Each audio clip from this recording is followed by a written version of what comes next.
دعوت ہے اللہ سے لینا براہ راست. جب کبھی گشت پہ نکلو، میں نے حاجی صاحب سے یہ بات سنی، جب کبھی گشت پہ نکلو، گشت پر نکلتے ہوئے یہ دعا اپنی دعائیں کرو اللہ سے. وہ دعا اللہ پاک ایسے نہیں ہو سکتا کہ وہ رائے گاں جائیں. کیوں؟ گشت پہ نکل رہے ہیں. گشت پہ جاتے ہوئے جو کام انبیاء کیا کرتے تھے. آج کے دور میں کہاں، آج کے دور میں تو انبیاء نہیں ہیں، لیکن آج کے دور میں یہ اونچا کام اللہ رب العزت نے اس امت کو تمغہ امتیاز کے درجے میں دے دیا ہے. اس امت کا ہر بچہ دین کا داعی ہے. بچہ دین کا داعی ہے. آپ بھول گئے وہ قصہ حسنین کا، رضوان اللہ علیہ مجمعین کا قصہ آپ بھول گئے کہ وہ ایک صحابی کو دیکھا کہ غلط وضو کر رہے ہیں. بڑی عمر کے تھے، اللہ کے نبی صلی اللہ علیہ وسلم کے ساتھیوں میں سے تھے. تو اب آئے دونوں. اب دعوت دیکھو کیسی ہے، یہ کیسی دعوت چل رہی ہے. واہ سبحان اللہ، کیا دعوت چل رہی ہے.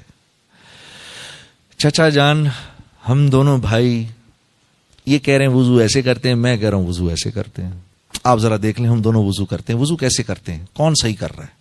اب ان دونوں کے سامنے، ان بزرگ کے سامنے یہ دونوں وضو فرما رہے ہیں. تو بزرگ کو احساس ہوا کہ غلطی میری ہے، ان بچوں کی نہیں ہے. تو پیچھے سے آ کے دونوں کو اٹھا لیا، پیار کیا اور کہا تم ہی اس لائق تھے کہ نبوت کے خاندان میں پیدا ہوتے. غلطی تمہاری نہیں، غلطی تو میری تھی. اور کس خوبصورتی سے میری اصلاح کی ہے. بچہ داعی ہے دین کا اس امت کا. اس امت کی ہر عورت داعیہ ہے.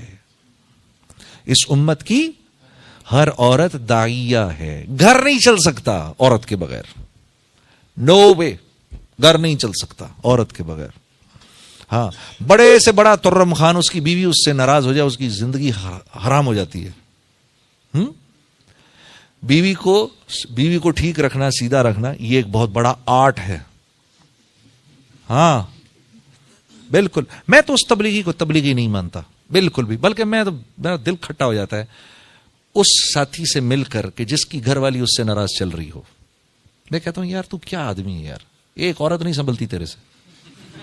ہاں کیوں، تو سارے عالم کا تو کیا کرے گا، تو کیا کرنے نکل رہا ہے باہر. ہاں ایک عورت سنبھل نہیں رہی اور تو سارے عالم کی فکر میں نکل رہا ہے. ہاں تو گھر چلتا ہے عورت کے ہونے سے. گھر چلتا ہے عورت کے ہونے سے. ہاں سب سے بڑا، میں کہتا ہوں سب سے با اخلاق، اللہ کے نبی کیا فرما رہے ہیں، سب سے بڑا با اخلاق وہ ہے کہ جس کے گھر والے اس سے خوش ہیں. سبحان اللہ. اور آپ فرما رہے ہیں تم سب میں سب سے زیادہ با اخلاق میں ہوں، کیونکہ میرے گھر والے مجھ سے تم سب سے زیادہ خوش ہیں. کم و بیش الفاظ ہیں. ہاں دیکھو تو صحیح. کسی نے پوچھا حضرت ہند بن ابی حالہ سے، یہ حضرت حسن اور حسین کے ماموں ہیں، ان سے پوچھا رسول اللہ صلی اللہ علیہ وسلم کیسے تھے؟ تو فرمایا ایک غم کی حالت میں بیٹھے رہتے تھے مسجد کے اندر. ایک غم کی حالت میں بیٹھے رہتے تھے مسجد میں. ہاں یہی سوال کسی نے اماں عائشہ سے بھی کر لیا، کیسے تھے؟ فرمایا ہر وقت ہنستے رہتے تھے، مسکراتے رہتے تھے، ہم سے مذاق کرتے رہتے تھے. ہاں گھر کے کام کر دیا کرتے تھے. واہ واہ سبحان اللہ. ہم میں سے کون چاہتا ہے، ہم میں سے کوئی بھی نہیں چاہتا کہ گھر والی کے قصے، ہمارے میرے اور میری گھر والی کے قصے لوگوں کو پتا چلیں. کوئی نہیں چاہتا. لیکن میرے رب نے ہمارے نبی کی خانگی زندگی کو بھی چھپا کے نہیں رکھا، بلکہ ہم تک پہنچا دیا. 9 کے 9 گھروں کی زندگی کو پہنچا دیا ہم تک. ہاں سب سے پہلا کام کرو بھائی، سب سے پہلا کام کرو، اپنی بیوی کے چہرے پہ مسکراہٹ بکھیرو.